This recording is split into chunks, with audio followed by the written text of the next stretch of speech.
Muy bien. Estamos grabando. Voy entonces a compartir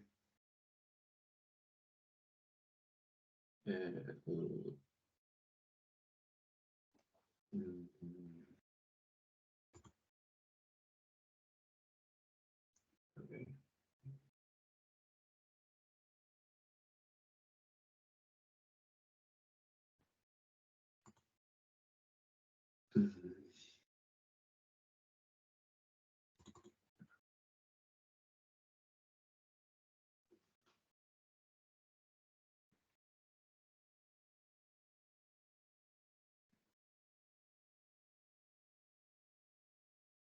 ¿Están viendo? Y se ve la portada. Sí, profe. ¿Se ve la diapo? ¿Que es la misma? La 1. Vale. ¿Cómo? La número 1. Introducción al metabolismo, ¿cierto? Sí, sí. Ya. Vale. Estoy pasando. ¿Lo ven? Sí, se ve súper bien. De verdad. Vale.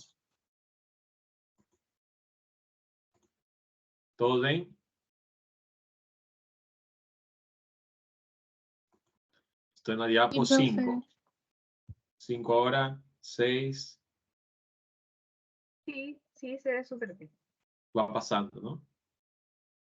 Vale. Entonces, ¿cómo va con eso? Con esta diapo, la número 9. ¿Bien entendido? ¿De la semana pasada? Sí, por mi parte sí. Los demás que no hablan.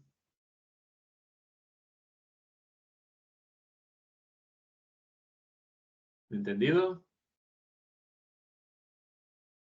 Alguien escribe acá. Muy bien. Oye, importante, ¿eh? O sea, esta parte del metabolismo que voy pasando aquí, ya vamos a volver a encontrar. Ya vamos a volver a encontrar la diapo de nuevo. Es muy importante, ¿verdad? Aquí, bueno, aquí hemos visto del glifosato, todo eso lo vimos la semana pasada, ¿cierto? Todo Sí, eso, profe. aquí está. Vale, muy bien. Unidades C6, C3. Sí, también. Un ejemplo de un antibiótico de esta, muy relacionado a este metabolismo. Ácido cinámico y ácido paracumárico. Cinámico, otro punto importante de diversificación, ¿ya? Y aquí la misma diapo, representada de manera distinta por el hecho de que acá representamos lo que sería una vía que podría estar relacionada al metabolismo primario, que aquí está en rojo, ¿verdad? Y aquí, metabolismo secundario. Por lo tanto, dentro de la farmacognosia, nosotros tenemos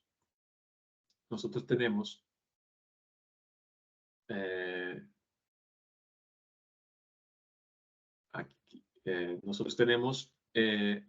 que los principales metabolitos especiales, que ese es el término correcto, provienen de estas vías metabólicas del metabolismo basal, ¿ya?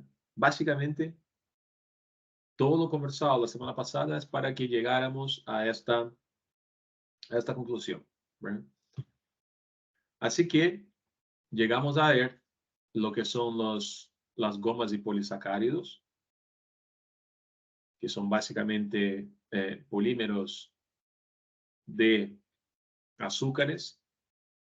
Obviamente que en algunos casos, como es el caso de la goma xanthana, es un metabolito prácticamente mixto también. Aquí no me deja. Vale, pero ahí, o sea, voy a volver acá. Mixto, porque nos brinda dentro de esta molécula, una unidad que es derivada de azúcares. Aquí hay un residuo fosfato que conecta, generando enlaces ésteres fosfato con una unidad, básicamente, esta es una unidad terpénica, ¿ya? Porque son unidades que se repiten a cada 5 carbonos. ¿Ya? Eso lo vamos a ver más adelante. Usted vea 1, 2, 3, 4, 5. Hasta acá. No sé si están viendo en mi cursor. ¿Lo ven en mi cursor o no? No, ¿verdad? Sí, está en la línea, profe. Al menos yo No. logro verlo. ¿Ven el mouse o no? Sí. ¿Sí? Bueno. Déjame ver si, un segundito. Déjame ver si así no vemos mejor. Un segundo. Acá. Vale. Un segundo.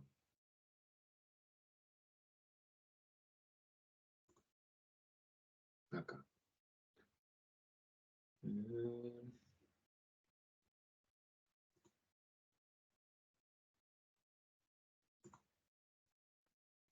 Aquí.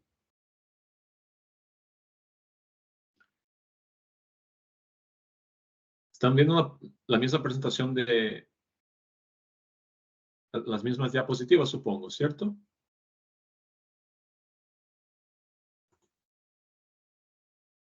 Sí, pero desde el PowerPoint ahora. Aquí. Ahí lo ven, ¿no?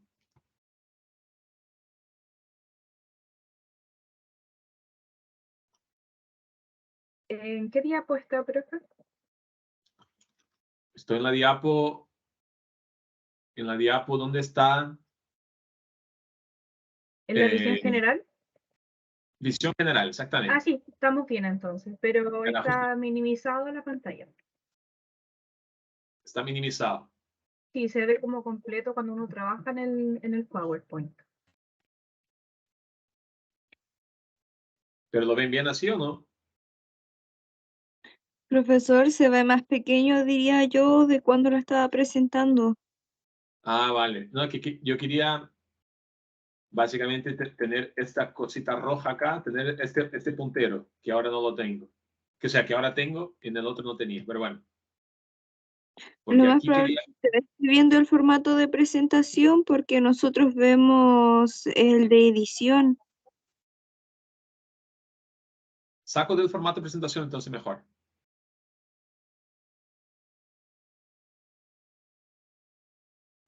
Mejor sacarlo. Profe, ¿Sí? como usted le acomode, porque igual se ve. Así que igual la vez anterior, donde movía el cursor, igual se ve, profe, así que no se preocupe. Pero ¿cómo? Quizás no está con el puntero rojo, pero sí se veía el cursor. Ah, no se veía el rojillo, pero se veía el mouse, el cursor. Sí, se veía el mouse, por eso se veía el cursor igual. Ah, bueno, bueno. Ya. ¿Y qué prefieren ustedes? ¿Mejor así como está ahora o como estaba antes?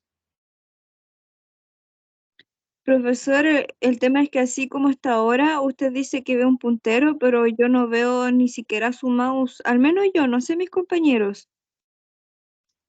Yo la verdad es que tampoco veo el puntero, profesor. Preferiría como estaba antes, la verdad.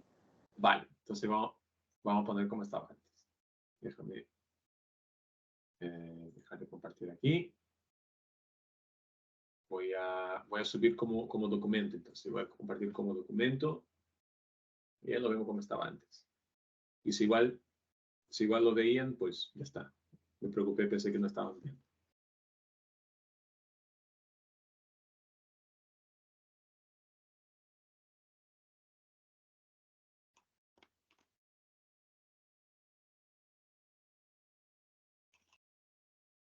Vale. Aquí, acá. ¿Ahí lo ven bien? Entonces, Súper. Sí, profesor. Profe. vale.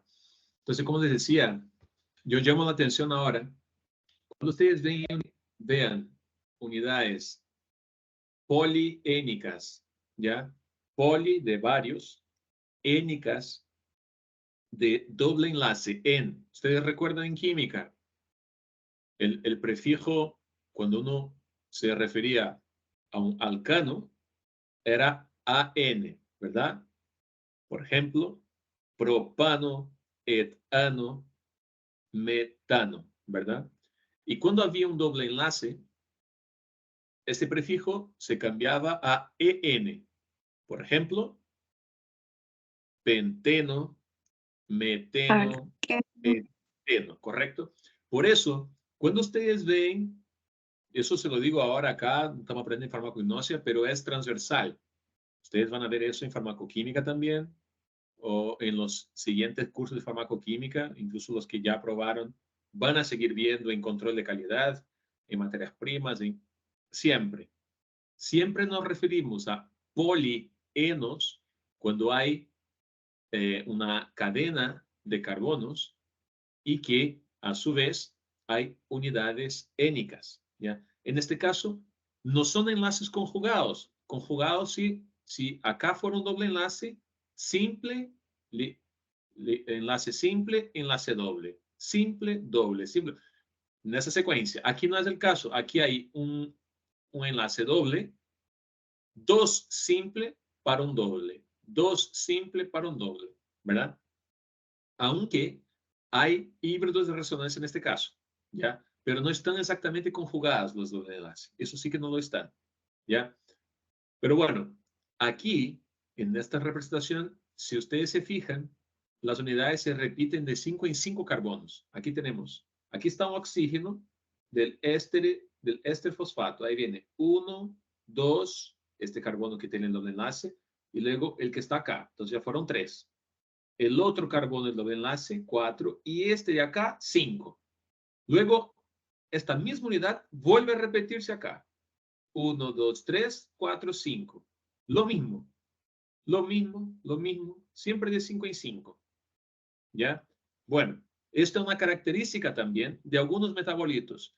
En este caso, la goma xanthana, nosotros la consideramos como un derivado polisacárido, porque es una goma. ¿Ya? Por eso tiene estabilidad como hidrogel, ¿verdad? Porque tiene esta estructura como si fuese igual algo emulsificante, porque tiene una estructura que tiene una cierta característica más bien lipofílica y una muy buena estructura más bien con carácter hidrofílico, ¿ya? Entonces es como pudiéramos tener acá un agente igual espesante también y en alguna forma farmacéutica. Por eso que las gomas, los polisacáridos, tienen muchas funciones, como les decía. Incluso en tecnología farmacéutica, si vamos más allá, en tecnología también, si hablamos en términos de actividad biológica, también tenemos que las gomas son agentes que equilibran, son reguladores del tracto intestinal. Básicamente son esto. A la vez que pueden tener una acción laxativa, porque claro, como son azúcares, atrapan agua, o sea, el agua queda en el bolo fecal, en la masa fecal, y esto hace con que se aumente el peristaltismo, facilitando la deposición. A su vez, en el caso de que tengamos una diarrea sea original, su origen sea una toxina bacteriana o algo que nos intoxicó o algo en ese sentido, pues las gomas también tienen esa habilidad de atrapar, de hacer con que estas sustancias aumenten su tiempo en la luz intestinal y hacen con que no se conecten tanto con la mucosa, generando su toxicidad. Por lo tanto, en muchas y muchas ocasiones también las gomas son antidiarreicas. Por eso me dicen, sí, pero las gomas son laxativas o son antidiarreicas. No, es que equilibran el intestino. Si necesitamos mayores actividades o en ese sentido estimular el peristaltismo intestinal, pues si estamos bien, necesitamos simplemente, o sea, uno no está bien cuando tiene constipación o algo en ese sentido, puede tener muchos orígenes, pero si necesitamos una zona laxativa, las gomas pueden auxiliar en ese sentido. Pero a su vez, si nuestra diarrea, que ahí no es una deposición normal, no, estamos en un estado diarreico porque estamos en un estado de intoxicación intestinal. Bueno, las gomas también tienen esa habilidad de, por su naturaleza coloidal, pueden ayudar a generar un impedimento a que sustancias nocivas, sea por ejemplo de una infección bacteriana, una infección fúngica, pero sobre todo bacteriana, que estas sustancias tengan contacto con la mucosa intestinal.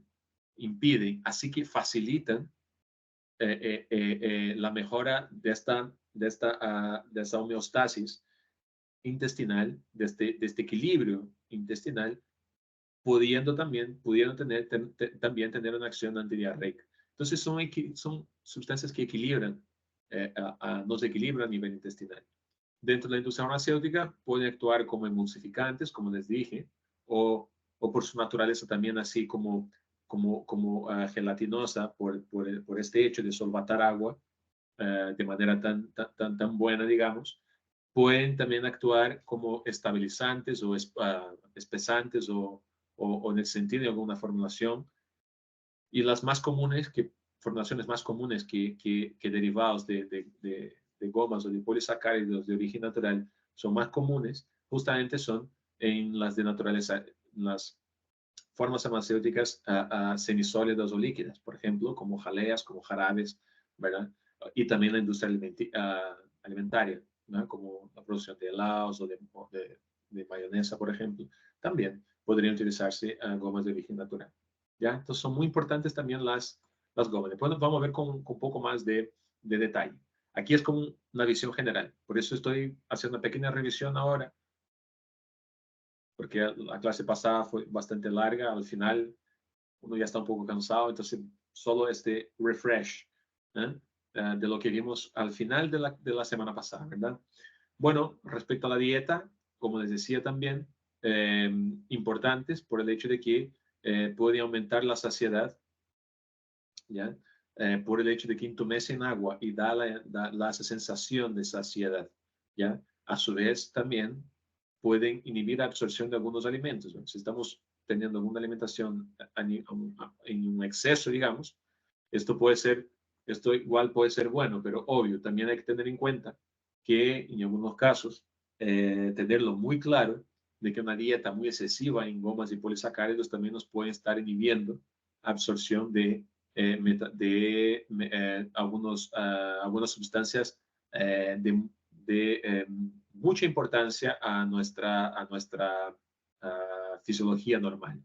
Estoy hablando de algunos polivitamínicos, en algunos casos, algunos cofactores de enzimas que obtenemos desde la alimentación. Muchas veces esto puede estar inhibido. Por eso, de nuevo, son sustancias que auxilian, pero obviamente el exceso de cualquier sustancia, sea natural, sea de origen estrictamente sintético, químico, siempre va a ser algo que no va a generar beneficio, no va a ser benéfico a la salud de nosotros, ¿no? Muy bien. Otro tema importante, fijar que el gel no se absorbe. Habitualmente este gel no se absorbe, ¿ya? Entonces, porque justamente por tener esa característica, hace con que la goma en sí no tenga esta habilidad de absorción. O sea, no la vamos a absorber. ¿Ya? Por eso su acción es muy relacionada a la salud intestinal, ¿ya? De plantas que son ricas en estos polisacáridos, generalmente su indicación es más bien para situaciones, desequilibrios a nivel intestinal. Bueno, ahí vienen los flavonoides. Y como ustedes pueden fijarse acá, este es el núcleo clásico de flavonoides. Por eso recalco aquí ahora, antes de empezar con cromatografía, que también les quiero escuchar, que es lo que usted conoce de cromatografía. Antes de ello, recalco estas diapos, que fueron las últimas semana pasada, justamente para que ustedes no se olviden ya jamás este tipo de estructura, ¿ya? Que son estructuras que también, no solo estas, otras también, pero estas, en muchos casos, en muchas ocasiones, ustedes van a escuchar que son derivados polifenólicos, ¿ya? Polifenólicos. ¿Por qué? Porque la estructura química nos está diciendo, fíjense, todos ellos presentan función fenólica, ¿ya? Todos, ¿ya? Hay pequeñas diferencias respecto a esta zona de este anillo, ¿ya? Que te podemos ver cómo se llama, no es ahora. Yo ahora solo quiero que ustedes mentalicen y tengan claro este tipo de estructura, ¿ya? Este tipo de estructura. En muchas y muchas veces vamos a, o sea, este tipo de estructura son estructuras clásicas en farmacognosia, sea control de calidad de materia prima vegetal, control de calidad de fitoterápicos y en muchas ocasiones, estas estructuras y la mezcla de esas estructuras nos brindan las actividades, sobre todo antioxidantes de muchos productos de origen natural. Estamos hablando aquí, por ejemplo, ya que estamos en Chile, estamos hablando acá de casi todas las legumbres, que aquí en Chile es un lugar riquísimo en variedad de legumbres, como también de frutos. Aquí, mucho más que en otros lugares de Latinoamérica, aquí por ser un continente bastante frío, perdón, un país bastante frío dentro de nuestro continente, acá tenemos lo que aquí se conoce como los frutos de invierno, las berries, que en muchos casos son riquísimas en derivados polifenólicos, ¿ya? Derivados polifenólicos. Y que en muchas ocasiones, en muchos estudios ya van confirmando el potencial nutracéutico de estos alimentos funcionales, casi se puede decir eso, por la variedad de metabolitos relacionados a los polifenoles, sea estos de acá, que aquí ustedes están viendo, pero también lo son los metabolitos precursores de estas estructuras, que cuando las veamos vamos a estudiar con mayor detalle y mayor detalle, y ustedes van a ver quiénes son. ¿Ya? Pero fíjese en las estructuras. Ya tenemos aquí básicamente el gran grupo de los flavonoides, y acá las antocianidinas y catequinas. Estos son el gran grupo dentro de los flavonoides. Profe, todos son flavonoides. A estricto rigor, todos los que están acá están en la misma ruta de síntesis de flavonoides. Y un flavonoide, en muchas ocasiones, se convierte en una leucoantocianidina o una antocianidina o una protoantocianidina, que ya vamos a ver quiénes son cuando corresponda este grupo de metabolitos, como también puede originar lo que son las catequinas, ¿ya? Es un gran grupo. Por eso que en muchas ocasiones decimos polifenoles, porque todos son fenólicos, ¿ya? Todos son fenólicos. A estricto rigor, no, estos son derivados de flavonoides, o sea, flavanona, flavona, isoflavonas, muy importantes, dihidroflavonol, flavonoles. De estos de acá se originan las antocianidinas o protoantocianidinas, ¿ya? O leucoantocianidinas también, antocianidinas.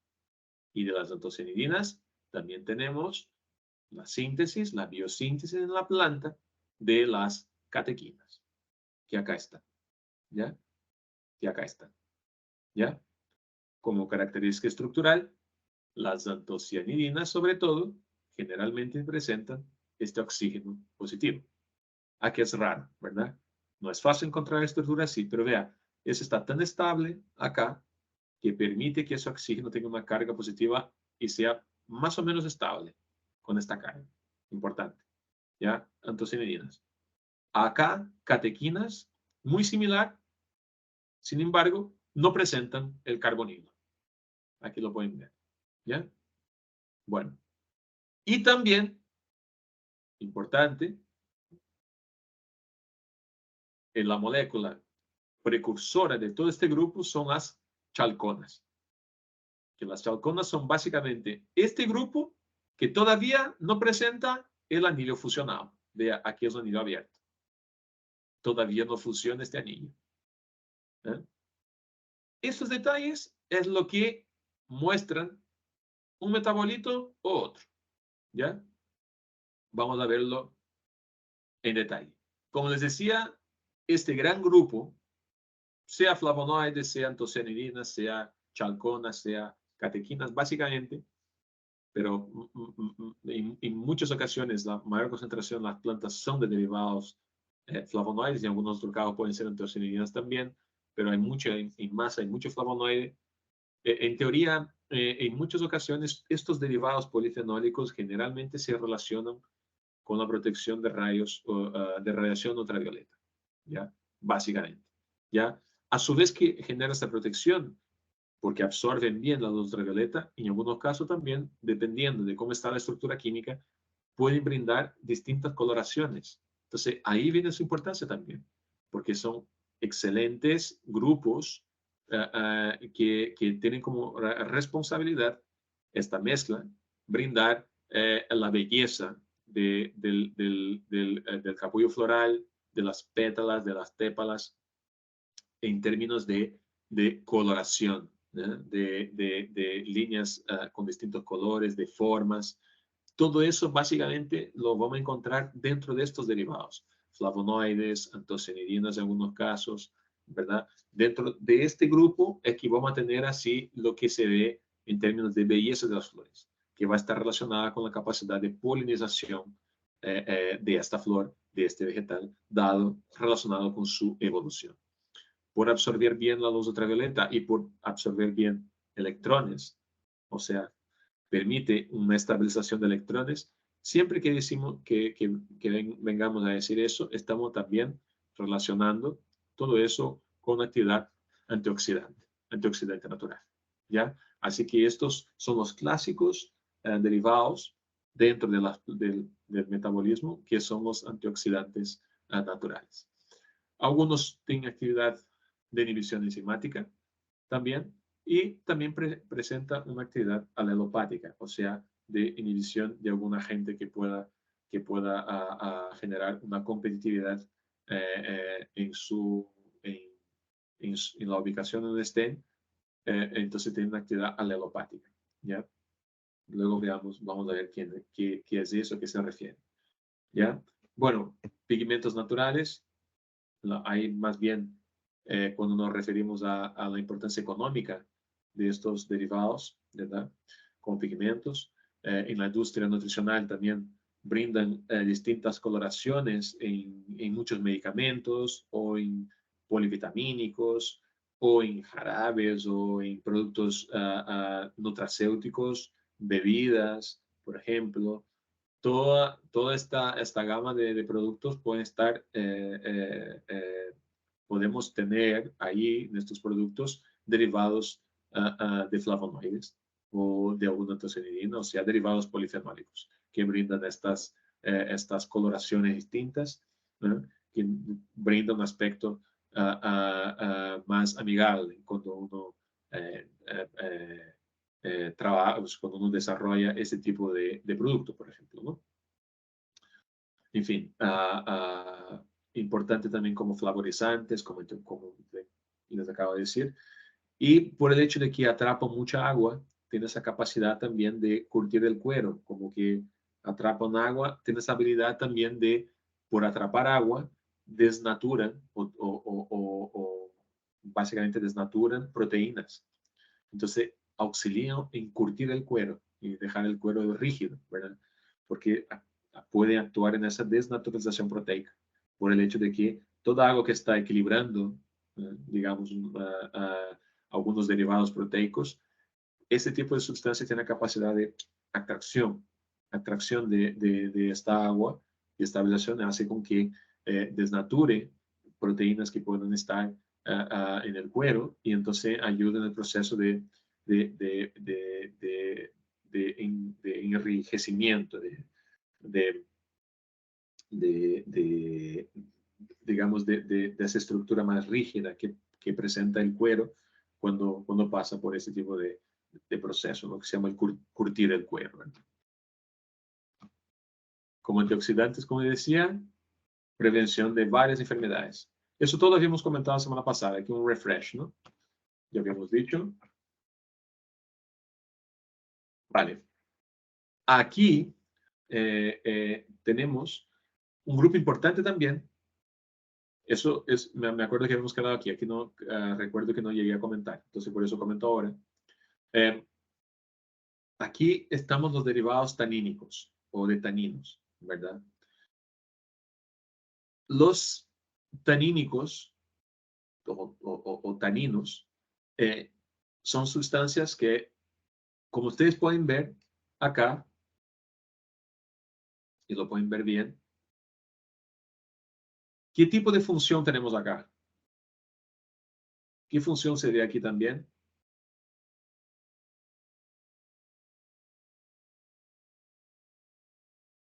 ¿Alguien?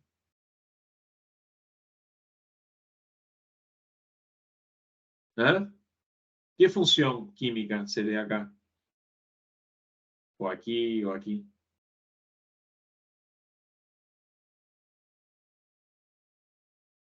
¿Ah?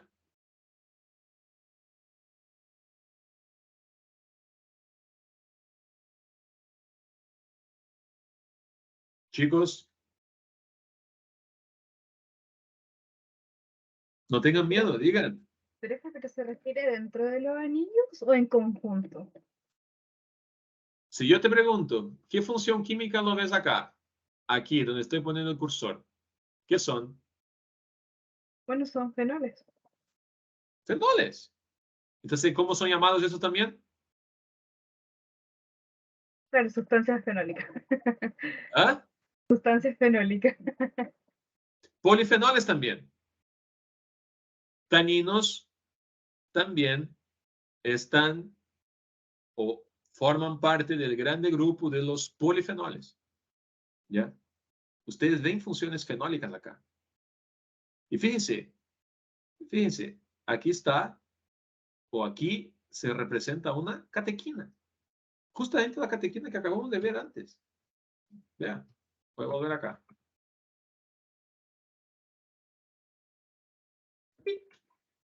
Esa de acá.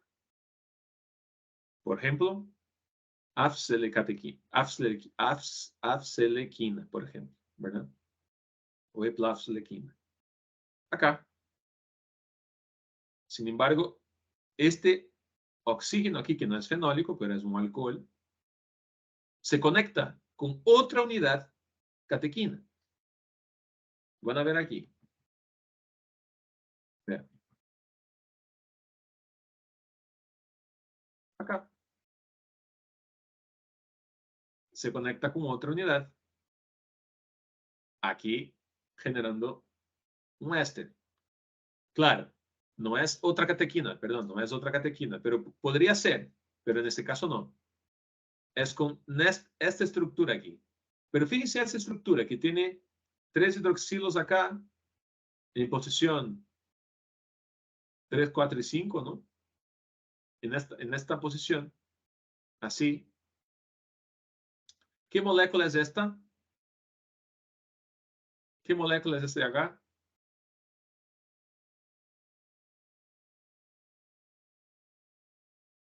O sea, bueno, el que tiene 3 OH ¿Sí?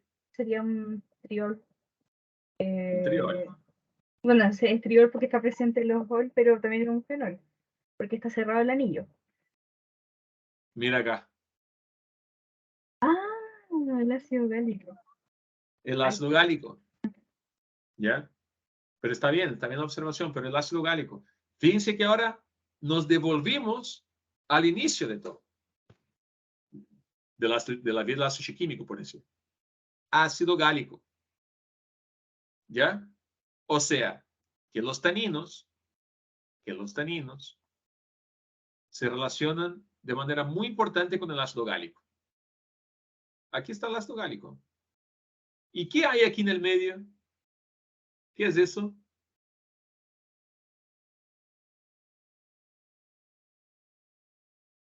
Eso de acá.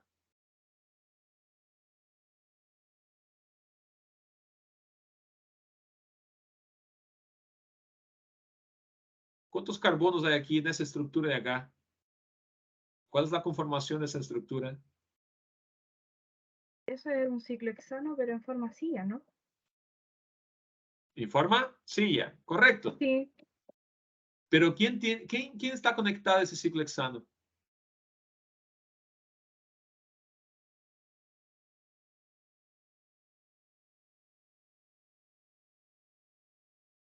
Es un ciclohexano, sí, correcto. Pero acá están conectados en enlace éster, ¿correcto? Sí, está en A el excepción de este de acá, porque aquí hay un carbono por el medio, hay un CH2. ¿Qué estructura generalmente con 6 carbonos, con oxígenos en todos los carbonos y un CH2 acá, hacen ustedes recordar?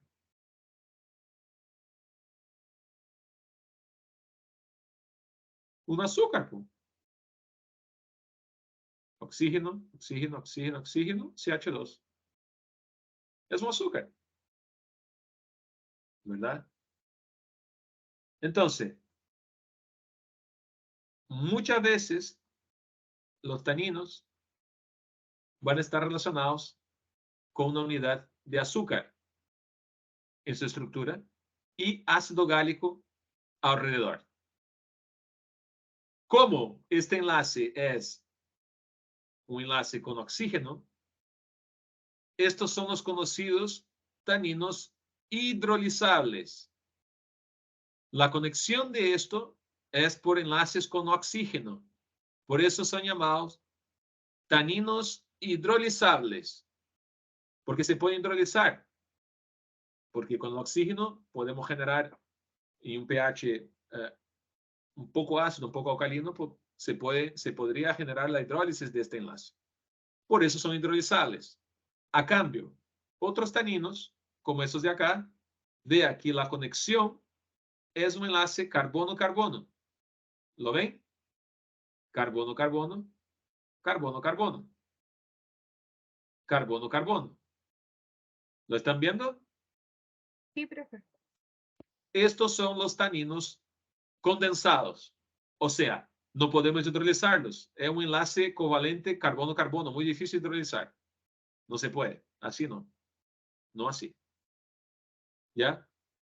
Pero entonces los taninos son derivados polifenólicos que se relacionan con el ácido gálico en muchos casos, sobre todo los taninos hidrolizables. O tenemos los condensados, donde tenemos un enlace carbono-carbono dentro de un derivado generalmente de los policétidos, de flavonoides o catequinas, etcétera, etcétera. Ya podemos tener aquí una cierta variedad. ¿Ya? Entonces, esos taninos, ¿dónde tenemos hartos taninos? Sobre todo acá en Chile. La gente suele decir cuando prueba, suele decir tiene muchos taninos o tiene menos taninos. ¿Qué bebida se toma en Chile que la gente prueba y dice, hay más taninos o menos taninos? ¿Está más palatable o menos palatable? ¿En el vino tinto? El vino, claro, el vino. O sea, es una sustancia que, por ejemplo, en el vino se relaciona mucho, ¿verdad? Con la calidad de este producto. A su vez, de nuevo, por haber tantos hidroxilos acá, de nuevo, tenemos una sustancia o metabolitos que se relacionan, que pueden relacionarse también con curtir el cuero, con la industria del cuero. Entonces, antiguamente todavía se hace para cuando se van a curtir el cuero, generalmente es hecho en el cuero en un extracto de determinadas plantas ricas en taninos, porque ayudan a curtir el cuero. ¿Ya? Entonces, sustancias fenólicas solubles en agua, porque tienen hidroxilos, con masa de 300 a 3000 Daltons, o sea, podemos tener taninos chicos o taninos muy grandes, que presentan la habilidad de generar complejos insolubles con agua, alcaloides, gelatinas o incluso otras proteínas, porque atrapan tanta agua y generan este complejo insoluble, ¿verdad? Vea, importante en curtir la piel animal, en la astringencia de frutos y vegetales, ¿ya? Porque compleja proteínas, ¿ya? ¿Ya? Y en muchos casos puede ser también, podemos tener taninos en la protección de plagas, por ejemplo, ¿ya? Como en a base del control de plagas, justamente porque mata estas plagas por precipitación de proteína. Interesante también que los taninos pueden, en algunos casos, se relacionan como un marcador biológico, ¿ya? Porque cuando una especie o sea, en una situación para evaluar la salud de una determinada especie vegetal, si aumenta mucho la concentración de taninos, podría ser indicativo de algún proceso patológico en la planta, ya en el vegetal. ¿Ya? Y bueno, presenta una gran importancia en la industria de vino, acá en Chile sobre todo. ¿Ya? ¿Profe? ¿Sí? Disculpe que lo interrumpa, ¿le puedo hacer una pregunta? Me cuesta un poco entender el término de acomplejar proteínas. ¿En qué sentido puedo aplicarlo eso? Mira, ¿cómo una proteína se estabiliza? ¿O está funcional? Bueno, debe estar en un cierto medio porque las proteínas igual son sensibles a cualquier desestabilización. Correcto. ¿Cuál es la sustancia más importante que brinda la estructura tridimensional de una proteína? Bueno, depende de la estructura, si es primaria o secundaria. Bueno, ya cuando es terciaria en adelante forma estructura con puentes entre sí, o se pliega. ¿Solo entre sí? No sé entre sí, con otras también proteínas o con otros elementos, ¿Con sustancias. cuál otro elemento? ¿Con cuál otro elemento? No sé, estoy pensando en el proceso enzimático, puede ser también algo así. No sé si voy bien. Con agua. Con agua. Con agua. Agua, H2O, extremadamente importante para mantener la forma, la estructura, la salud, la acción, la actividad de una proteína. Es por eso que esta es una de las razones porque nosotros no podemos estar deshidratados nunca. Si nos deshidratamos, nuestras proteínas colapsan. Aparte, antes vamos a tener desequilibrio heterolítico, vamos a tener cambio de acidosis, alcalosis, metabólica, respiratoria, bueno, toda historia.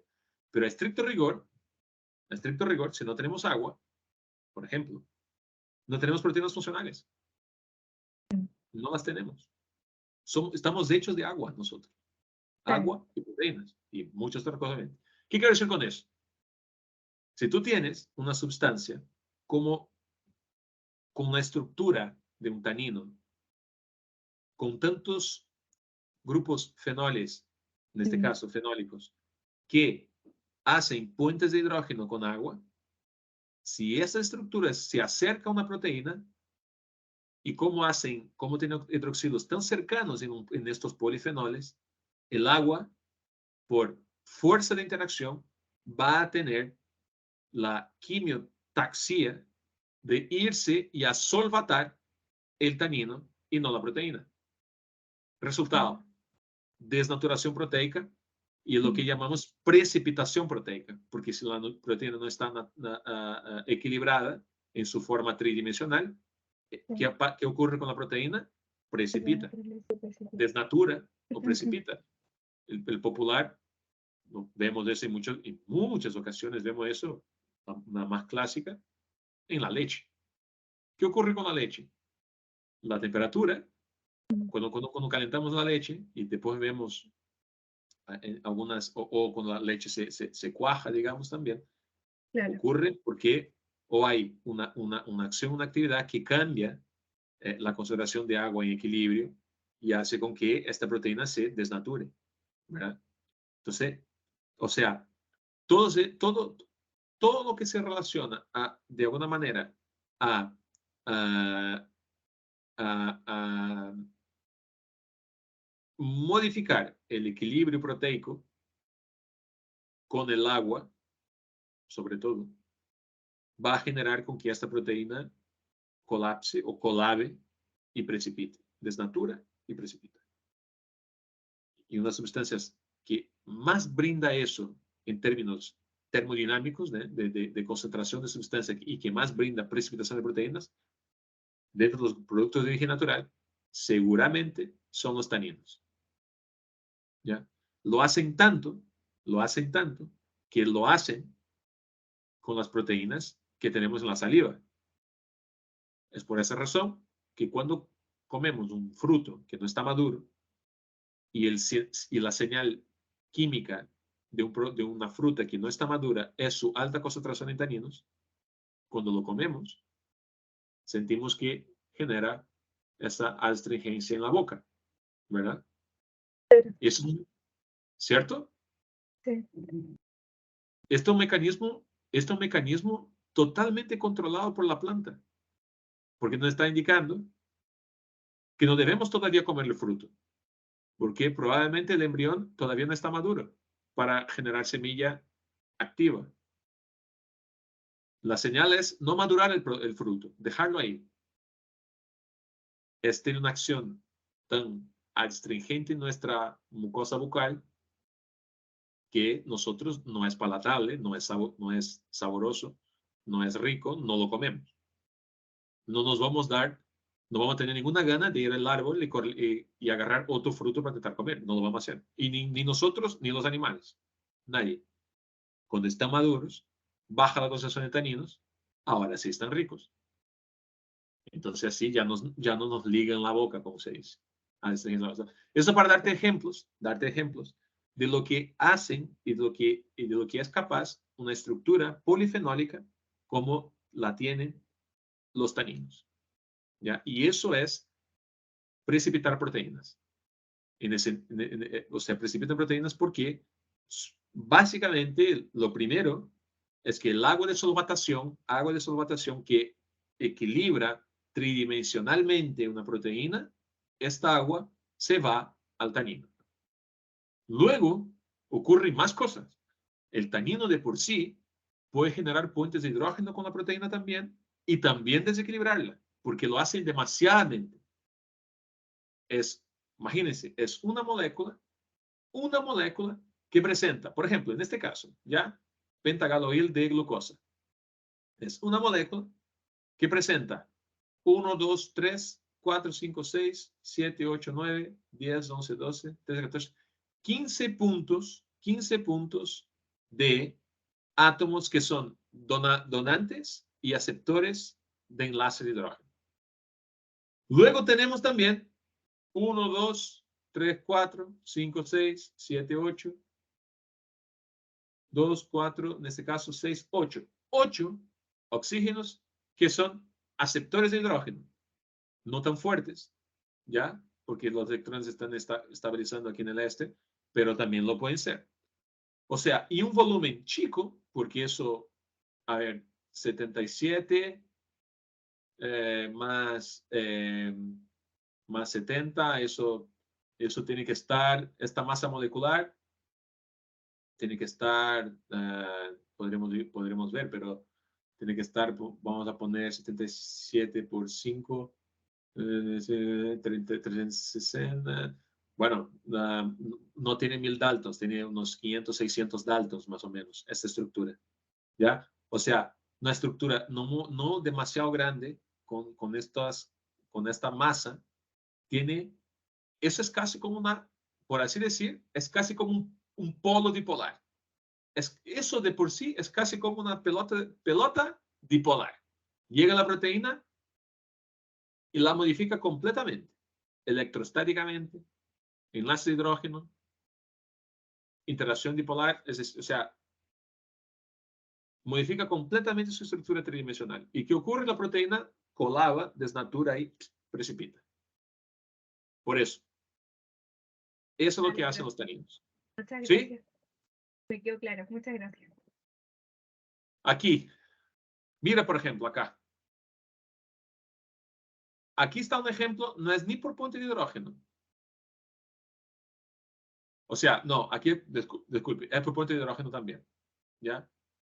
Es por puente de hidrógeno. Pero, más allá, si estamos en un ambiente con un cierto cambio de pH, por ejemplo, luz intestinal tiene un pH distinto, lo que podemos tener acá, el oxígeno ionizado. Podemos también tener interacciones electrostáticas, iónicas, que desnaturan proteína. Pero sí, lo más importante seguramente es el enlace de hidrógeno. No hay dudas de eso. ¿Cómo se representa acá? ¿Ya? Entonces, por eso se dice actividad astringente o antialimentaria también, ¿ya? También se puede decir. Eh, eh, y además se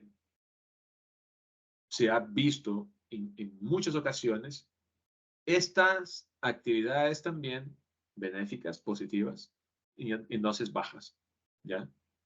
O sea, como son fenólicos, tenemos actividad antioxidantes también.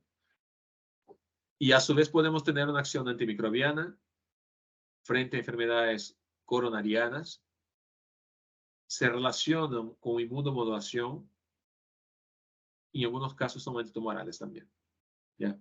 Porque básicamente se relacionan con actividad proteica y ahí son moduladores importantes en ese sentido, ¿ya?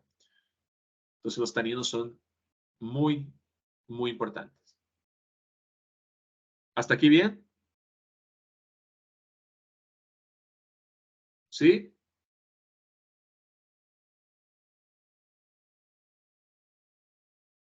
Victoria, cuénteme. ¿O está bien? Se me meto la ¿O mano. positivo? Está bien. Positivo, positivo. Ya. Scarlett, ¿está ahí o no? Sí, profesor. Ah, entonces, ¿por qué tiene miedo de hablar?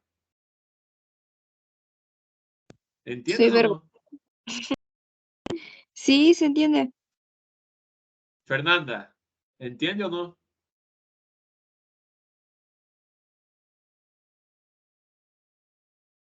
Fernanda no está. Antonia, ¿está?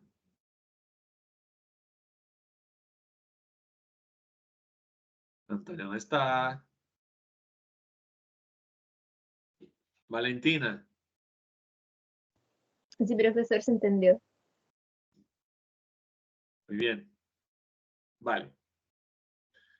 Ahora vamos a introducir un pequeño grupo, o sea, es una pequeña introducción, lo vamos a ver en detalle. Son los alcaloides. ¿Ya? Creo que comenté con algunos que vinieron para el hito también, no sé si todos. ¿De dónde vienen los alcaloides? ¿Cuál es el origen de un alcaloide? ¿Qué metabolito? Tiene una ruta metabólica, está claro, pero ¿cuál metabolito basal se relaciona y mucho con los alcaloides?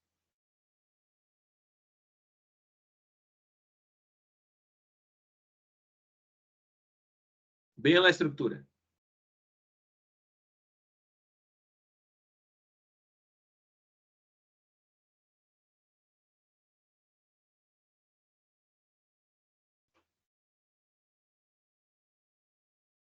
¿Qué metabolito sería?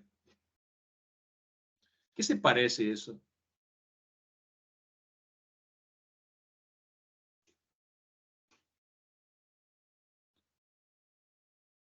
Efedrina.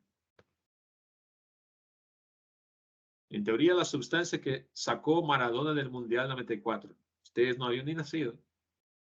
Yo sí estaba mirando el Mundial.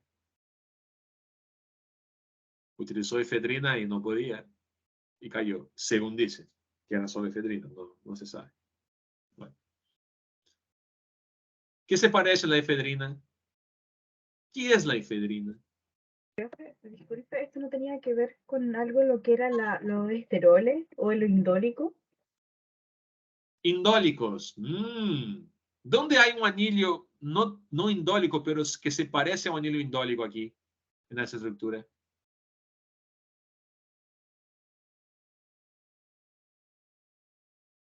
Acá. ¿Lo están viendo mi cursor o no? Sí, profe. Ahí. No es un anillo indólico aquí, tal cual, pero aquí se parece. Porque hay un anillo bencénico fusionado con el de 5 nitrógeno acá. ¿Qué sustancia basal presenta un anillo indólico? Clásico, sustancia basal.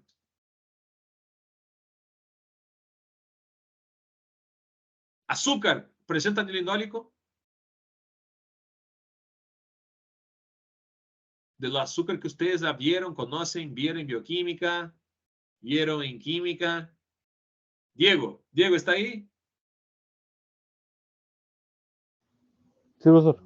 Hola, Diego. Da. ¿Qué te recuerda? O sea, ¿tú crees que puede tener un nitrógeno, un azúcar clásico que tú has trabajado? Glucosa, fructosa. Yo ¿Tiene creo que sí, nitrógeno? si es ¿Ah? que se le hace alguna modificación, yo creo que sí. No, sin modificación. Entonces, azúcar tal cual. ¿Cómo lo ves? ¿Viste algún nitrógeno en azúcar? ¿No? Que te recuerden. ¿Ah? Creo que no, profesor. ¿Crees que no? Bien, pues bien. Y una grasa, y un ácido graso. ¿Recuerda haber visto algún nitrógeno?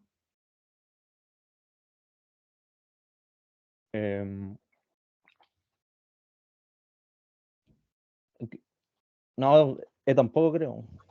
No, perfecto. En el colesterol, la estructura del colesterol, ¿recuerda haber visto algún nitrógeno? No, Tampoco. tampoco. ¿Dónde ves nitrógenos? ¿Dónde uno ve nitrógeno? Te ayudo. Camila ¿está ahí o no?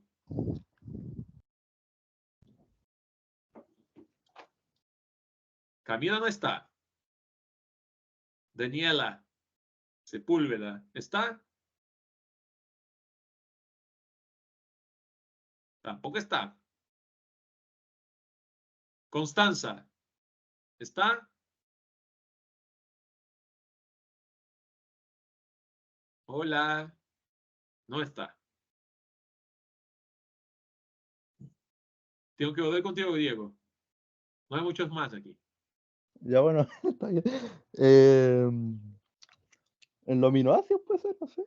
Aleluya. Aminoácidos. Claro. Mira lo que dice el nombre. Aminoácidos. Por eso. ¿Por qué estoy recalcando y forzando acá? Porque los alcaloides y su estructura final se relacionan con los aminoácidos. Si ustedes se fijan en la estructura de cualquier alcaloide, si ustedes ven la estructura de este alcaloide, ustedes van a saber de qué aminoácidos se originan y van a tener la clave de cuál es su ruta metabólica. Fíjense acá, es el típico anillo tropánico de la atropina, que tiene ese anillo así con nitrógeno aquí arriba. Este es más raro porque esto viene de un aminoácido que no es un aminoácido proteico, por eso no suena así fácil de verlo así a primer vistazo, ¿ya? Que es justamente la ornitina, ¿ya? Que pero no es un aminoácido proteico, por eso quizás sea más difícil de recordarse. Pero bueno, este ciclo de esta manera, hay una sustancia de gran importancia fisiológica, farmacológica en la historia de la humanidad. Una de ellas es la misma atropina, obviamente, pero la otra es la cocaína. Cocaína tiene un anillo tropánico, ¿ya? Bien clásico aquí, ¿ya? Pertenece a este mismo grupo, las cocaínas, por ejemplo, ¿ya? Aquí, morfina, ¿ya? Morfina tiene un metabolismo un poco particular, pero sería un derivado, se podría decir un derivado isoquinolínico. Ya vamos a ver quiénes son, como esto, la licorina acá también. Fisostigmina se relaciona también, puede estar relacionada con aminoácidos, con algún metabolismo que podría estar aquí teniendo otra fusión, pero siempre que ustedes vean anillo indólico, por ejemplo, ustedes tienen que recordarse del triptófano. Es el único aminoácido que tiene anillo indólico. ¿Ya? ¿Ya? Entonces, y efedrina acá, que se parece mucho a las anfetaminas. ¿Ya? Las anfetaminas son feniletilamina o feniletilamina, anfetaminas, ¿ya? Y aquí la efedrina. La efedrina en ese caso es un broncodilatador importante, ¿ya? Pero también tiene actividad estimulante, ¿ya? Entonces, les estoy diciendo eso porque los alcaloides son sustancias que van a relacionarse con el metabolismo de los aminoácidos, ¿ya? Que hasta ahora no hemos hablado. Mira, hemos hablado de azúcares, hemos hablado de fenoles, ácido chiquímico, ¿ya? Cuando hablé de azúcares, también le hablé de la unidad poliénica, aquella unidad grasa, una unidad lipofílica, que va a tener su origen también, ya vamos a ver dónde viene. Pero hasta ahora no habíamos dicho nada de los aminoácidos. Aminoácidos, como lo son tan importantes como el metabolismo basal, también lo son como metabolismo especial, ¿ya? Entonces vamos a ver y mucho de eso. Alcaloides, ¿qué importancia tienen? Bueno, su importancia básicamente se relaciona porque van a ser muy buenos ligandos. Los que están haciendo farmacoquímica conmigo o los que ya hicieron van a recordarse mucho de cuando uno habla ligandos. Los alcaloides son excelentes ligandos porque como tienen el mismo origen, o sea, aminoácidos que la tiene una proteína, pues por eso, tan simple como eso, van a relacionarse y generar respuestas en sistemas biológicos dado su fácil interacción con proteínas, porque tienen el mismo origen, ¿ya? Tienen el mismo origen, son excelentes ligandos. Entonces, aquí ustedes ya pueden imaginar la grandísima actividad que presentan las plantas que presentan alcaloides como metabolitos, ¿ya? Variadas. ¿Ya? Aquí un pequeño ejemplo de un ligando en una estructura proteica a través de estructura por rayos X y tridimensional y computacional de un docking molecular. ¿Ya? Cómo se relaciona. ¿No? Aquí está el ligando y su conformación y aquí los aminoácidos con qué interaccionan. Aquí, aquí está el triptófano. Mira, anillo de 6, anillo de 5. Triptófano acá, ¿verdad? Histidina aquí. Aquí mismo ustedes reconocen los aminoácidos. Aquí, tirosina, por ejemplo, ¿verdad? Ahí lo ven. Por ejemplo, solo para dar un ejemplo. ¿Ya? Les puedo decir que son, o sea, aquí algunos ejemplos de plantas, pero hay muchísimas plantas y sobre todo que tuvieron una gran importancia médica en la antigüedad, porque también generamos tantas respuestas tan profundas que se relacionan con muchas enfermedades más graves. ¿No? Muchos alcaloides aquí eran utilizados como anticáncer o como venenos también. Ni todo es bueno, ¿no? Pueden ser toxinas muy letales también, ¿verdad? o sustancias que brindaban actividad en el sistema nervioso central, por ejemplo, utilizándolas como alucinógenos, como drogadicción también, en fin. Aquí tenemos un abanico de sustancias. Luego hay un grupo importante también, pues. ¿Quiénes son estos? ¿Quiénes son este grupo? ¿Qué serían los aceites esenciales?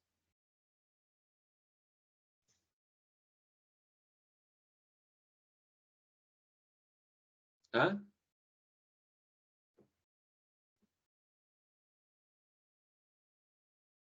Vania, ¿está?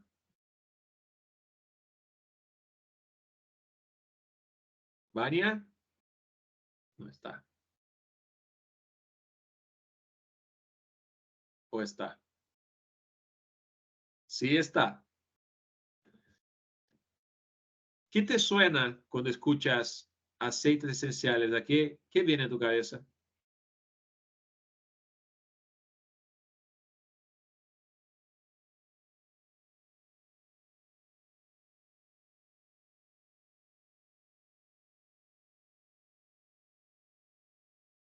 ¿Algo? ¿O no viene nada? Si no viene nada, no importa, ya vamos a ver. Cuando escuchas la palabra esencias o aceites esenciales, ¿qué crees que puede ser? Aromas. Aromas. ¿Vea? Muy bien. Aromas. Aromas de plantas, ¿verdad? Esencias. Por eso son conocidos como aceites esenciales, porque son las esencias. ¿Ya? Hay varias sinonimias. En una época también se pueden decir, se podrían decir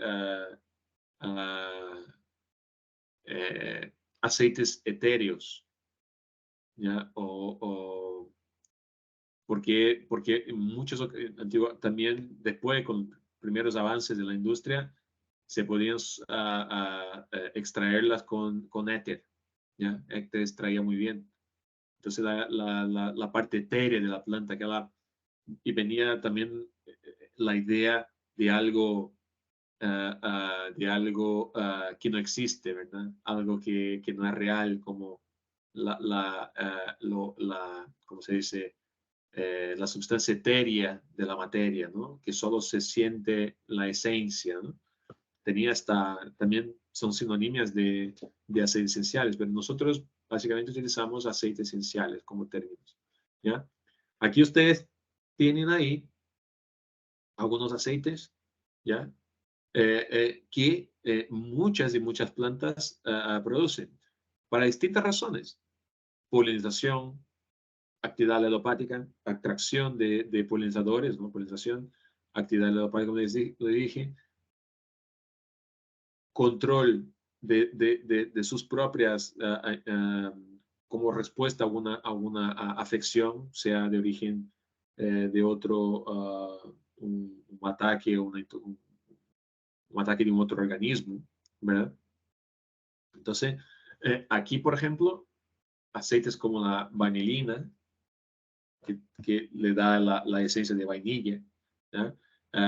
Eugenol, como el mentol, el eucaliptol, la esencia de eucalipto. Entonces, acá, dentro de los aceites esenciales, aquí nosotros vamos a ver estructuras muy diversas.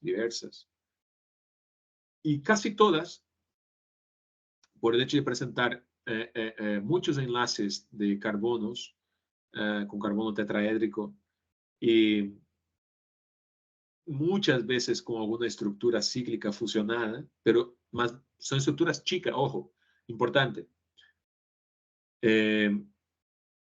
Aquí vienen sus conocimientos de química.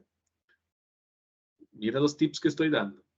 Ustedes no van a ver aceites esenciales con una estructura superior a 15 carbonos. De hecho, con 15 ya es muy difícil, pero se podría. Pero superior a 15 carbonos, no. ¿Por qué? Porque las estructuras que son superiores entre 10 y 15 carbonos, pero digamos 15 carbonos, Son sustancias que tienen un punto de ebullición muy alto. Conocimiento de química, ¿ya? Un punto de ebullición muy alto. Si tiene un punto de ebullición muy alto, no pueden ser las esencias, los aromas, porque estamos hablando de temperatura ambiente, ¿verdad? O básicamente estamos hablando de temperatura ambiente, porque salimos afuera en temperatura ambiente puede ser, estamos hablando de, obvio, si hablamos a nivel de una reacción, podemos estar hablando de 20 o 23 grados, pero cuando decimos temperatura ambiente podemos variar desde 5, 6, 7 hasta casi 30. En esta zona, en esta franja, que es lo que tenemos en la naturaleza, un día más caluroso, un día no tan caluroso, por ejemplo, y que aún así uno siente el aroma de una planta, obviamente el que origina este aroma, esta sustancia que origina este olor, este aroma, químicamente no puede tener más que 15 carbonos, si no, no sería volátil a esa temperatura. Vea qué interesante, ¿ya? Entonces, por eso que ustedes ven estructuras como esta.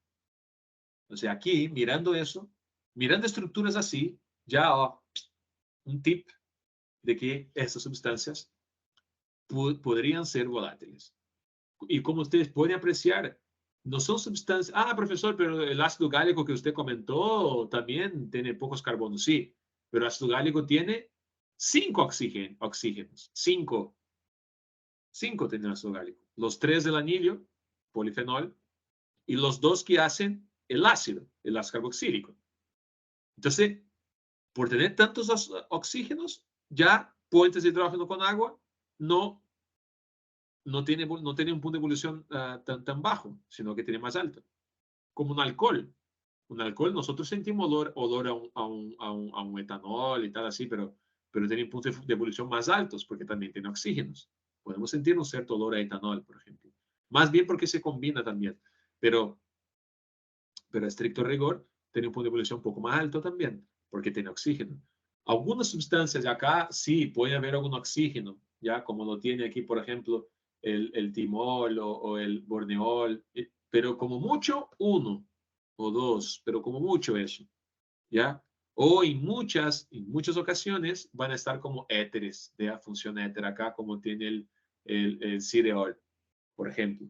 Entonces, llama la atención porque las estructuras de aceites esenciales, de las esencias, ustedes van a ver sobre todo entre 5 a 10 carbonos, ¿ya? Y estructuras así, ya generalmente con un doble enlace, ¿verdad? Y con carbonos quirales. Por eso sustancias ópticamente activas. Y muchas veces van a ser, esta actividad óptica va a ser específica de un género. De así, por ejemplo, el camphor, más camphor, salvia officinalis, menos camphor, tanacetum vulgare. Y el aroma es distinto, ¿ya? Entonces, por eso tenemos una gama increíble de distintos aromas que sentimos en las plantas, ¿verdad? A su vez, como les decía, los aceites esenciales tienen gran importancia en lo que es la cosmética y la perfumería, en términos de la industria farmacéutica también, ¿no? O la cosmetología, la perfumería. Muchos también tienen acción, como les decía, antiséptica, pueden tener, pero también se relaciona con la actividad carminativa, aromaterapia, ¿ya? Pueden actuar como repelente de insectos, como actividad alelopática, ¿ya? Entonces, ahí está el gran valor de las esencias. Y en algunos casos, muchas esencias se relacionan también con algunos estados fisiológicos nuestros. Por ejemplo, el clavo de olor, el anetol, es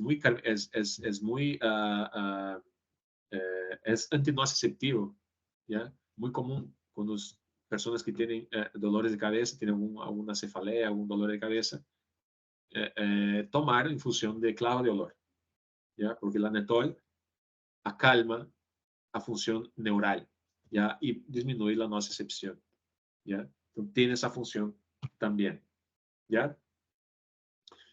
Por último, también derivado de las unidades énicas que les había comentado, algunos aceites esenciales también tienen estas unidades énicas. También es cierto. ¿Ya? Pueden tenerla, pueden tenerlo, pueden no tenerla también. Luego, cuando aumentamos en mucho la cantidad de carbonos, como les estaba diciendo antes, no vamos a tener esencias, sino que ya vamos a tener los distintos metabolitos derivados de unidades énicas. Y aquí tenemos clásicamente las sustancias que son, por ejemplo, los esteroles, los terpenoides, ¿ya? También tenemos las saponinas y los heterógenos cardiotónicos o cardioactivos, ¿ya? Entonces acá hay otro grupo de sustancias que muchas se relacionan con el anilesteroide, ¿ya? O bien, cuando ese anillo está así, puede ser esteroide. Cuando hay más carbonos aquí en el anillo, tenemos los triterpénicos, ¿ya? Después vamos a ver quiénes son, ¿ya? Y cuando tiene azúcares pegados, generan sustancias que pueden tener carácter de saponificación, porque tienen una estructura lipofílica y una hidrofílica, ¿verdad? Entonces, son las saponinas, ¿ya? En este caso aquí, también tenemos los cardiotónicos. Vamos a ver por qué unos tienen actividad cardioactiva o cardiotónica y otros no, ¿ya? Como por ejemplo eso. ¿Ya? Bueno, aquí era la clase semana pasada. Recuerdo que al final algunos ya estaban un poco cansados también, y entonces fue un poco más difícil concentrarse, por lo que quería revisar un poco eso y también hacer un refresh de lo que habíamos visto semana pasada. Ahora bien, quiero un poco de participación. Quiero un poco de participación. ¿Ya?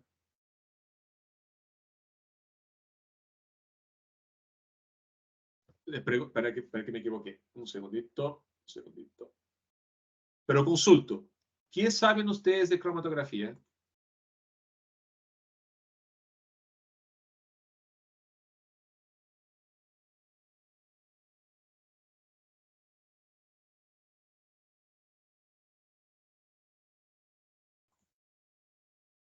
Cromatografía.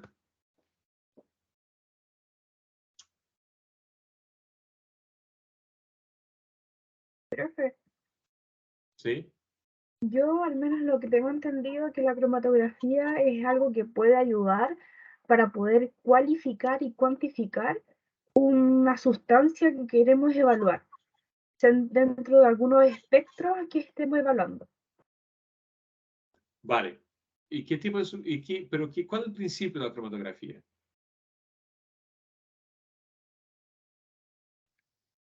Separar ¿Qué sustancias. significa cromatografía?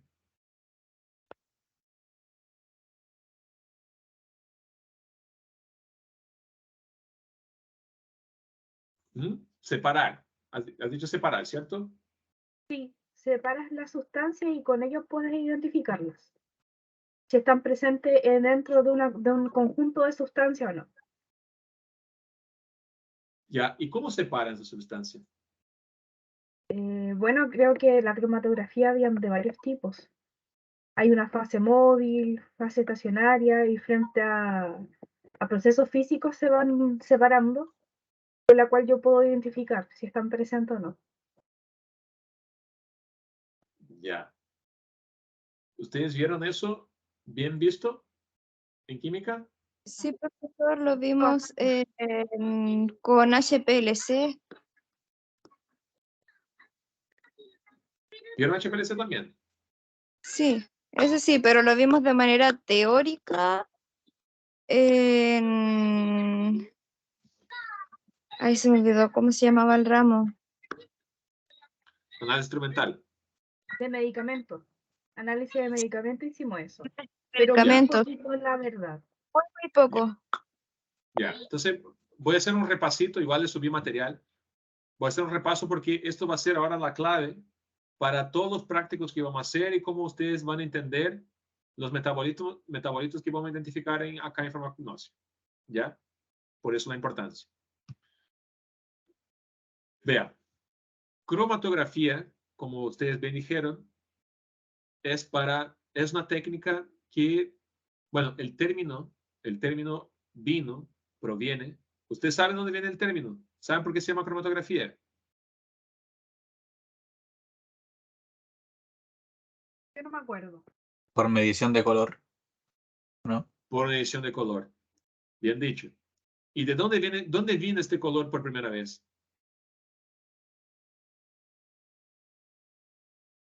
Espectros ultravioleta, por luz. Sí, luz. Pero no era tan espectro ultravioleta. Era la región del visible. O sea, a nuestra visión, ojo, a mirar nomás. O sea, colores. Por eso vino la palabra antigua, como dije en griego, grafía en colores, o cromato, ¿no? Cromatos eran colores. Grafía en colores.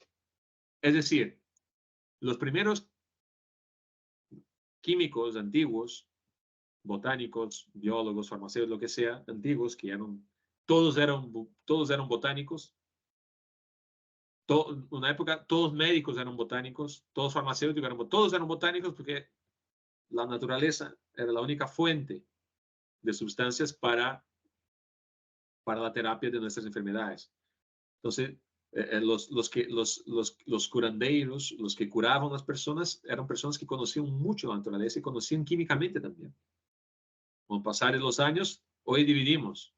Están los médicos muy clínicos, están los farmacéuticos clínicos, farmacéuticos químicos, están los biólogos o biomédicos o tecnólogos. Bueno, así es, así tanto que ha crecido, tanto que se ha descubierto que igual hay que separar, está bien. Pero fíjense que antiguamente había una persona que era todo, ¿ya? ¿Ya? Y así era, ¿verdad? Entonces, lo que me refiero a cromatografía es que cuando empezaron a trabajar, los primeros químicos más antiguos, empezaron a separar clorofila. Era lo más fácil. Imagínense. Ustedes hicieron eso en la escuela, supongo. Agarrar hojitas de plantas y colocar en alcohol. ¿Sí o no? ¿Tú qué hicieras alcohol? Supongo que sí. ¿O no? De sacar clorofila de plantas. ¿Nunca hicieron? ¿Ah? Nicolás, Diego, Por mi parte, al menos no tuve la suerte de que hicieron eso en la media. no hicieron. Ya. ¿Ya alguien hizo alguna vez? Vamos a hacerlo ahora entonces. Sí, ¿Sí? yo lo hice cuando estaba muy chiquitita. No, uno hacía cuando era muy chiquitico. Bueno, no en todas las escuelas, es cierto, no en todas. ¿Eh? Las escuelas son así. A veces uno hace clorofila en una escuela y no tiene actividad física. Bueno, otros hacen otra cosa. Es así, es variable. Pero me refiero a que un experimento que uno se hacía y muy típicamente era colocar hojas en alcohol y el etanol quedaba verde, verdita, así, colorido. O sea, tenía el color de la clorofila, un poco verde. Al agarrar esta sustancia y hacerla pasar por una columna con una otra sustancia absorbente, de pasito a pasito, iban separando los distintos colores que generaba el color final de la clorofila. Entonces veía así como una grafía en colores, ¿verdad? Entonces esto era la cromatografía, grafía en colores. Ya por eso el término. Al día de hoy, nosotros podemos utilizar la cromatografía para separar componentes que no tienen ningún color en la región de visible, o sea que no vemos color, no vemos coloración, no hay, o sea, no emiten radiación en la región del visible, por eso no vemos colores, ¿ya? Que tú miras y sigue transparente, por así decir, o blanquito, o sin color, o incolor. Pero ahí está, pueden estar llenísimo y generalmente están llenos de sustancias y podemos utilizar. Entonces, el término digamos que arcaico, el término es viejo, pero se mantuvo, porque es un término que hoy se sigue utilizando, pero es como que es el hecho de separar sustancias. Es la cromatografía. ¿Por qué estudiarla? Porque es la técnica clásica para poder, como bien dicho, separar sustancias. Acerca del desarrollo actual de la cromatografía, enorme, muchísimo. Muchas técnicas distintas, mucho material absorbente. Increíble. A cada día hay algo nuevo. Cada día hay algo nuevo. ¿Ya? Entonces, es increíble. Vea. Tipos de cromatografía. ¿Llegaron a ver eso? Tipos de cromatografía.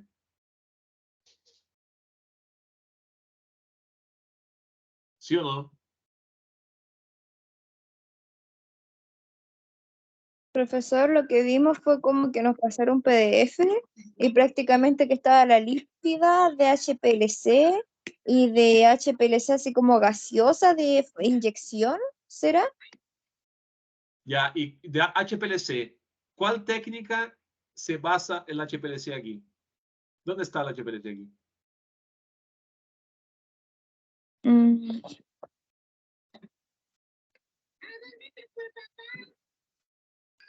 Yo me acuerdo que alcancé a ver eso en el teórico, en el de exclusión el año pasado. Cromatografía de capa fina.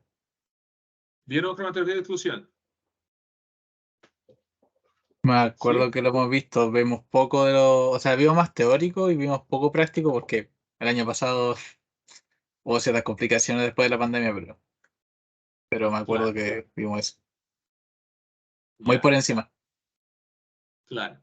Profesores que nos pasaron un PDF, entonces como que era para que nos actualizáramos un poco y entonces fue como por encima. Por encima.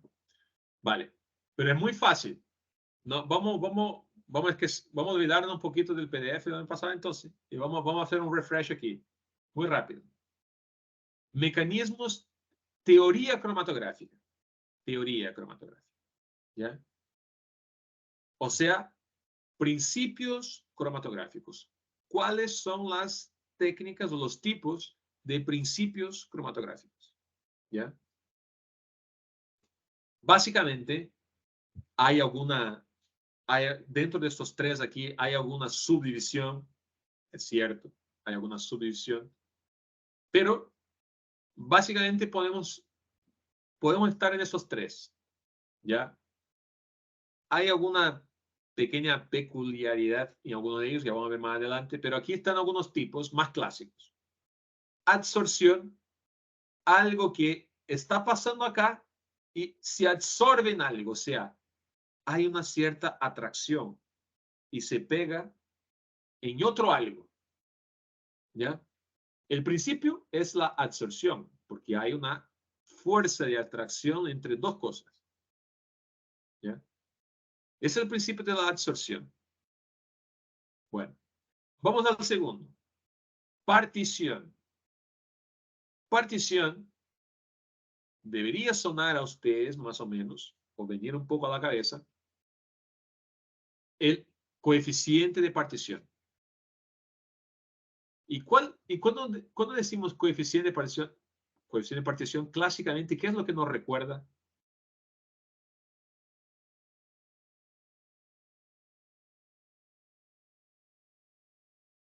Cuando una sustancia tiene un coeficiente de partición muy alto, muy bajo. No lo que significa.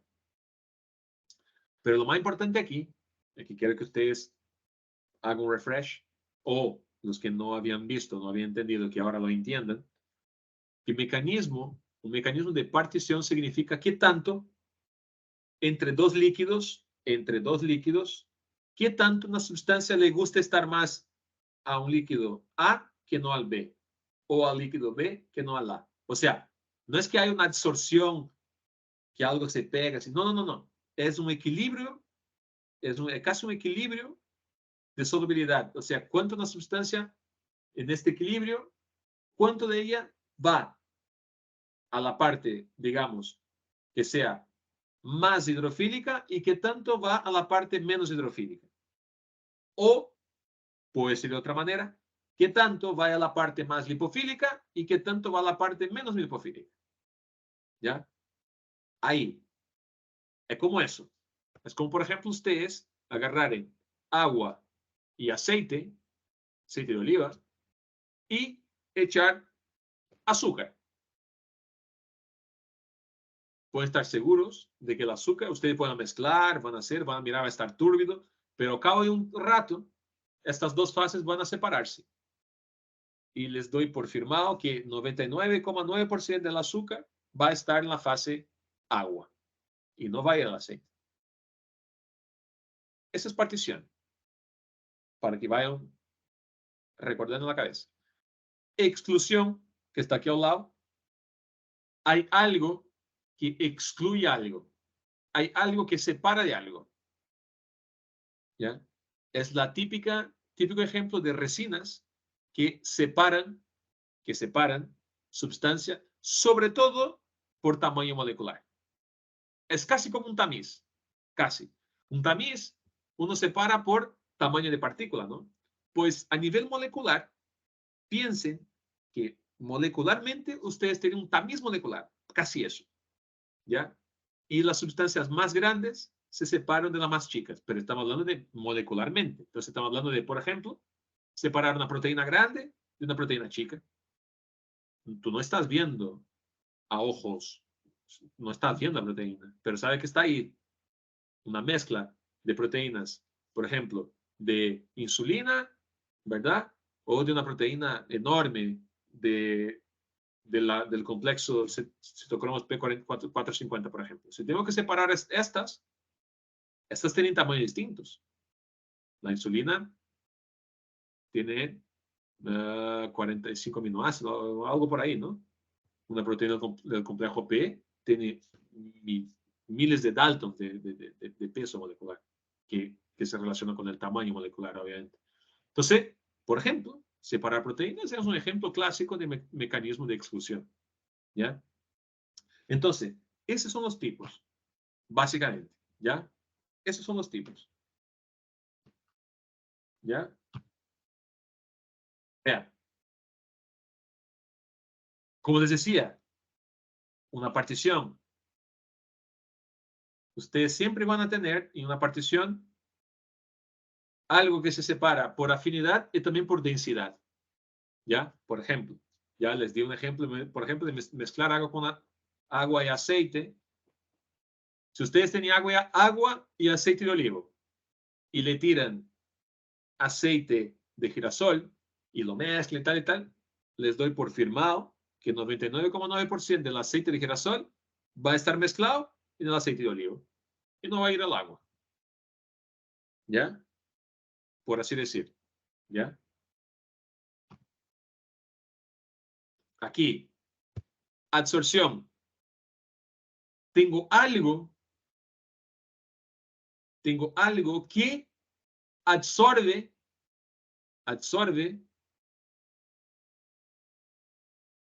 específicamente algo que está pasando, no el otro. ¿Ya? Es una absorción.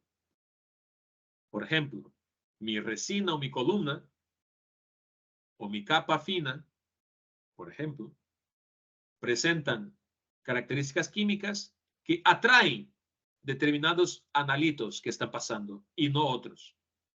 Entonces eso genera una separación. ¿Verdad? Ahí está. Ahí está lo que dijo alguno de ustedes, Victoria inicialmente, luego Scarlett y ustedes en general, separación de sustancias por absorción. ¿Ya? Esa absorción puede ser por momentos, por dipolos, o puede ser electrostáticos. ¿Ya? Por ejemplo. ¿Ya? Exclusión. Es como un tamiz. ¿Ya? En ese tamiz separo lo que es más chico que el poro del tamiz y lo que es más grande que el poro del tamiz se queda. Estoy separando. Eso ya es cromatografía, a estricto rigor. Colar algo Esto es cromatografía. ¿Ya? Yendo más allá, cromatografía, como les dije, aquí están, esta diapo es muy importante porque aquí brinda los distintos tipos de cromatografía que tenemos. ¿Ya? Es muy importante. ¿Ya?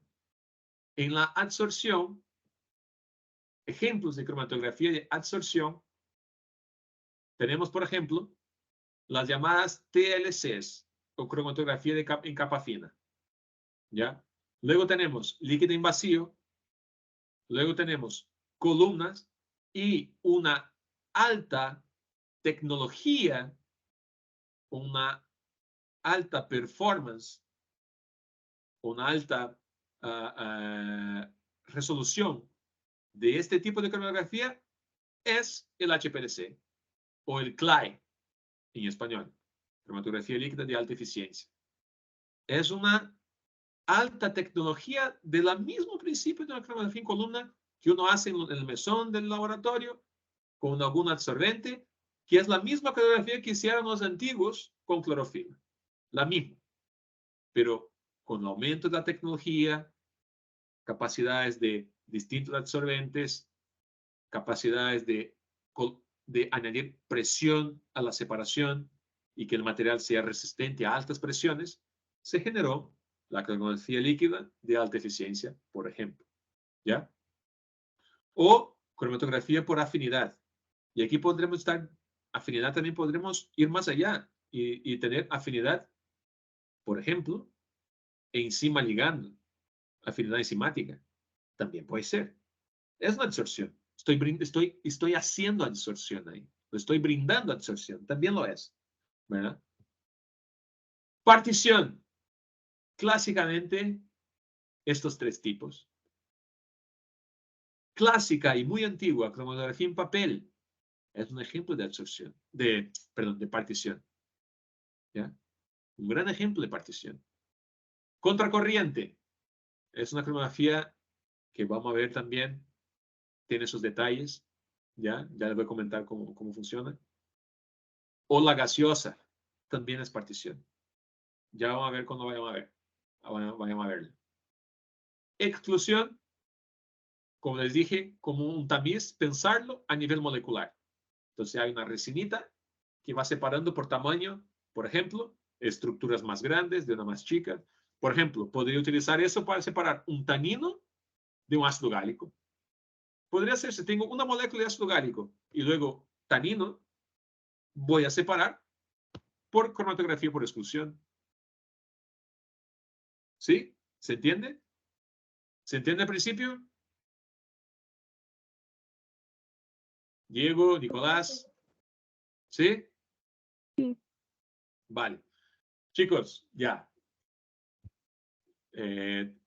Dejo por aquí para que voy a cerrar el... Espera. Aquí.